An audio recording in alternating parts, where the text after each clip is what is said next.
Were you expecting the Jordie recruitment? Did you catch wind of it at all in advance of it? Nothing. No, to be honest, just like the Snyman one, I think it was a reaction signing rather than one that makes sense in terms of filling a void um, when a player like that becomes available, and if you're able to squeeze them in, then it makes no sense to pass up the opportunity. So I can see why they did it, but like from the point of view of we need a 12/15 to come in for 6 months. It's not something you'd factor into your plan at the start of the year or your 5-year plan. So it's definitely just an opportunistic move, but an interesting one. As a former Leinster player, as a Leinster fan, did you still get that little bit of a buzz when you saw though that it was Jordie Barrett who's going to be wearing your old jersey for 6 months next year? Yeah, a little bit, a little bit. Probably not as much as maybe some people, but purely on the basis that it's kind of like, well, who's going to lose out for him in big games? And maybe that's a downfall of my perspective, where I've pals with a good few of the lads who will be losing out on that. So uh, yeah, and then you could also have the tinfoil hat on and look at the spin of a New Zealander coming in. He's going to get a flavour of how the Ireland team ticks, as well as an idea of the mindset of the South African um, defensive system with Ninavar. So a great move from the spy point of view, but I'll take the tinfoil hat off for right now and I'll focus on the positives. It's an amazing an amazing opportunity for younger guys than him to learn his mindset, how he approaches games, what he does off the field as well as on the field, and how he looks at different opportunities and practices different skills that maybe we don't. I think the last fresh kind of look from New Zealand we would have been James Lowe, in terms of something so different than what we were used to, and his perspective on counter attack and different ways of passing the ball that we just never. It was just not part of our DNA. So it'll be interesting what you can learn from that point of view. It's interesting how James sees it as a potential recon mission for him, because a friend of This, mine, Oisin Kelly, made that exact point to me on Twitter this morning. Anyone thinking Jordie Barrett is being a bit clever, playing with most of Ireland's squad for 6 months, just 2 years out from a World Cup, isn't a bad way to become familiar with them. Honestly, I thought that was an insane theory until I heard James started speaking there. The spy angle is huge. It just seems like every move now you're kind of thinking, what's the actual motive behind this? Why is Nina Aber here for 2 years before he goes back and wins another World Cup and they beat Ireland or whatever? Yeah, it's impossible not to have that little thought in your mind. But it is interesting just how kind of pointed it is that Jordie Barrett and Scott Robertson was talking about how much he's going to get from the experience. Like, yeah, he'll understand more what Ireland do, but he'll also learn from a lot of really good things that this system has. Loads of the Irish internationals, obviously in Leinster. He is going to work with an excellent coach.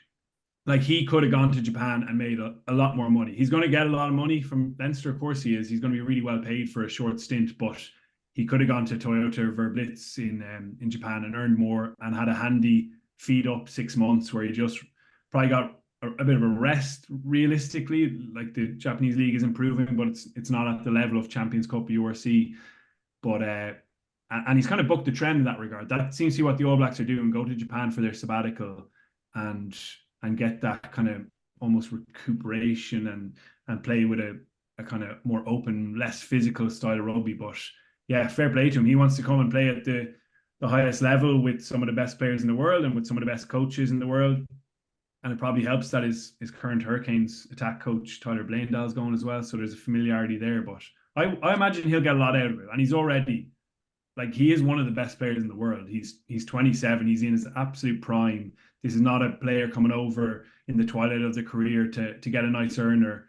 And I know some players have come to Irish rugby in their 30s and done a really brilliant job and been big influences, but he's right at the peak of his game at the moment. And still he thinks this is an opportunity to genuinely get a lot out of his 6 months break from Kiwi rugby. Murray's obviously been playing a lot of his rugby for the All Blacks at 12, and similar for the Hurricanes. I was on this radio show in New Zealand last night just talking about the move, and like they still very much see him as a utility back. But it's almost as though they haven't yet settled on the fact that he's an inside centre, as he would probably see it at the moment. And obviously, he, even depending on sort of match circumstances, he can fill in at other positions as well. But is your understanding that Leinster will have full palette here in terms of the position in which they use him, that there won't be kind of restrictions on that front, as may sometimes be the case with an NIQ signing? That's my understanding of it. They can play him wherever and how often they want, which is different to the RG Snyman conditions. Like when the RFU signed off on that one, they put, as far as I understand, pretty strict conditions. Like I think he won't be able to start certain games even, just to make sure that Joe McCarthy and James Ryan are getting all their minutes. This one seems to be a little bit different.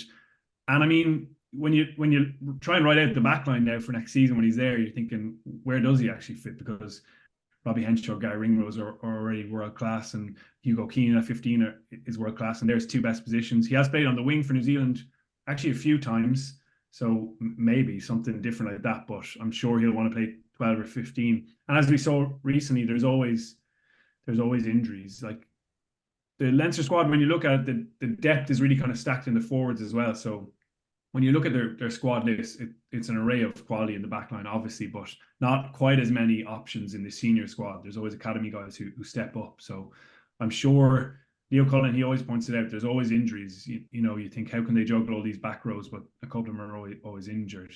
But it might be a serious headache if that's not the case in the backline. And it'll be intriguing to see exactly where he slots in on the big match days. How enticing a prospect would it be to see him line out alongside Gary Ringrose, for example, in midfield, James? Or where would you see Jordie Barrett fitting into this Leinster team if it was a European knockout game in which he was going to start? So I think it is going to come down to form. It's not his form now, because I feel like he's been very consistent over the last kind of 5 years, but it's going to come down to the form of whether it's centre, wing. I think unless Hugo Keenan's injured, he's not going to be starting there. But yeah, it's just again, this is why when I heard it, I wasn't as excited, because it's kind of like,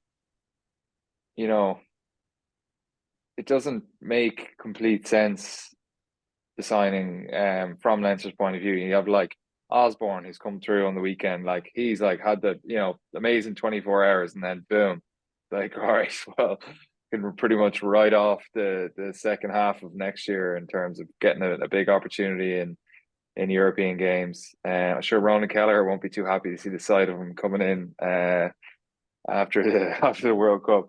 But listen, like, he will obviously start. I don't think you'll be bringing him in off the bench. I just can't see where yet. Because you're having to drop an Irish international starter for him, and someone who's had the Leinster jersey probably for the last 4 or 5 years and played really well. Like the only argument you could make is winger opposite to James Lowe has chopped and changed more than any other position in that back line, and that's probably the only area where I'd happily concede.